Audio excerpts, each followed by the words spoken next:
La iglesia de San Sebastián se alzaba al borde del pueblo, sus muros de piedra con siglos de antigüedad. El musgo crecía entre las grietas, cubriendo las estatuas de santos olvidados. El aire dentro siempre estaba frío, incluso en verano. El polvo flotaba en los haces de luz de colores que se colaban por los vitrales, pintando los bancos con silenciosos rojos y azules. Por la noche, la iglesia se transformaba. El silencio se volvía denso, presionando contra los oídos como algodón.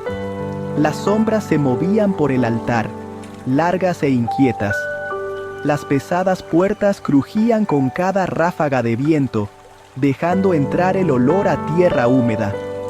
Cada sonido era más fuerte, y cada eco parecía venir de algún lugar justo fuera de la vista. El confesionario estaba en la esquina, tallado en madera oscura, esperando. Sus cortinas colgaban pesadas, intocadas por cualquier brisa. Nadie venía por la noche, o al menos, así era antes. Pero algo en el aire prometía un cambio, como una tormenta que se niega a estallar pero no se va.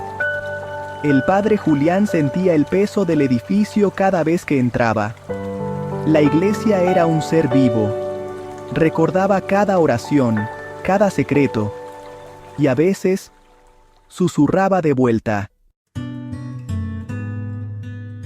El padre Julián llegó a San Sebastián con una maleta y poco más. Su rostro era joven pero cansado, y sus ojos buscaban la calma en las horas tranquilas. Había elegido esta iglesia por su soledad. Los días pasaban en rutina, misa, oración, limpiar la cera de los candelabros.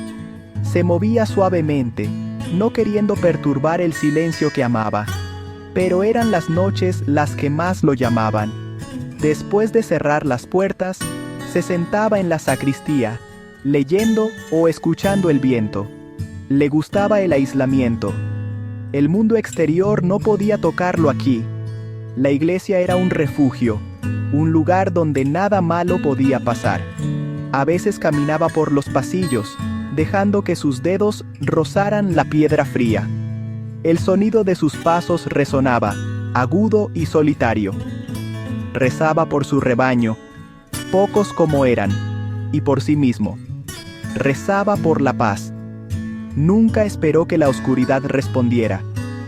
La soledad se filtraba en sus huesos, pero la llevaba como un manto, creyendo que lo mantenía a salvo. No sabía cuán delgada era realmente esa seguridad. Las confesiones no cesaron. Noche tras noche escuché voces. Algunas eran de mujeres, otras de hombres, y bueno, algunas tan débiles que apenas podía distinguir las palabras. Cada vez, el asiento estaba vacío, pero el aire dentro del confesionario se volvía pesado, denso de secretos. Las historias se hicieron más violentas. Incendios provocados, niños abandonados en los campos, traiciones que retorcían el corazón. Las escribía en un cuaderno que guardaba bajo llave, pero las palabras se arrastraban fuera de las páginas y entraban en mis sueños. Me despertaba sudando, los gritos del confesionario siguiéndome hasta el día. Empecé a dormir menos, saltaba con cada sonido. Las comidas perdieron su sabor. A veces sentía manos rozando mi hombro o escuchaba respiración detrás de mí, pero cuando me giraba, solo esperaban las sombras. El aire olía a viejas heridas y a algo agrio, como miedo dejado pudrir. Intenté rezar para que se fuera, pero las oraciones se me atascaban en la garganta. La iglesia era diferente ahora. El silencio ya no era amigable. Me observaba, esperando que me quebrara. Una noche, la voz de una mujer confesó un pecado tan antiguo que su dolor agrietó el aire. Mi hijo se ahogó y no hice nada, sollozó. Lo dejé ir. Sentí el frío filtrarse en mis huesos. Los bancos crujieron como si alguien cambiara de peso, pero no vi a nadie. Después de esto, las voces se hicieron más audaces. Me llamaban por mi nombre. Susurraban cuando intentaba descansar. «Estamos esperando, padre», decían. «No podemos irnos». Revisé los registros parroquiales y encontré nombres que coincidían con las confesiones. Todos estaban muertos, algunos enterrados en el cementerio de la iglesia, otros perdidos en el tiempo. La comprensión llegó lenta y pesada, como la lluvia antes de una inundación. Estos no eran los vivos buscando perdón, eran almas atrapadas por sus propios pecados, encadenadas a la piedra y la madera de San Sebastián.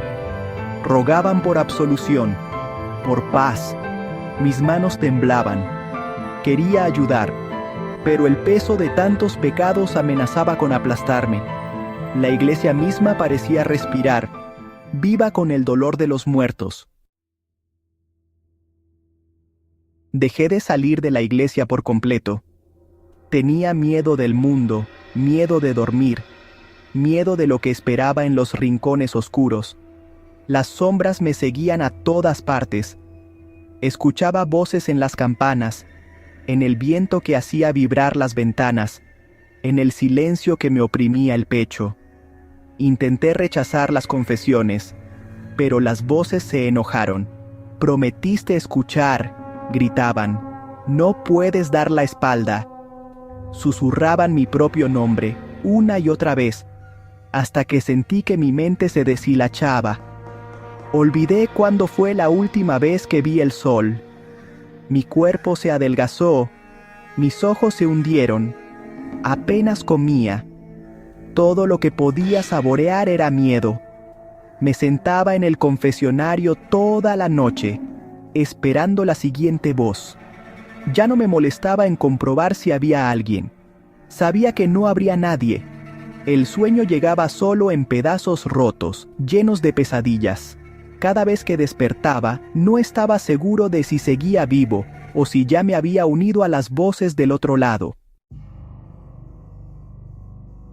Una noche, mientras el amanecer intentaba colarse por los vitrales, una nueva voz me llamó. Esta era más fría, más cercana. No pedía perdón, exigía. «Ahora, padre Julián, es tu turno. Confiesa». Mis manos se aferraron a la madera.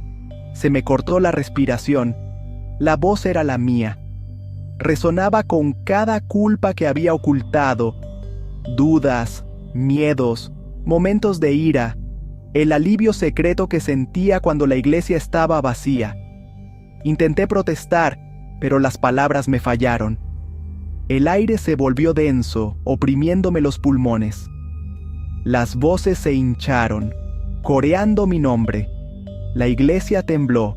Sentí que me resbalaba, primero mis pensamientos, luego mi cuerpo, luego todo lo demás. Quise gritar, pero solo salió silencio. Cuando los aldeanos entraron a la iglesia más tarde, encontraron el confesionario vacío. Solo un susurro apenas perceptible quedó en el aire, como aliento contra la madera. Si escuchabas con atención, podías oír una voz, suave, desesperada, rogando a alguien que escuchara sus pecados.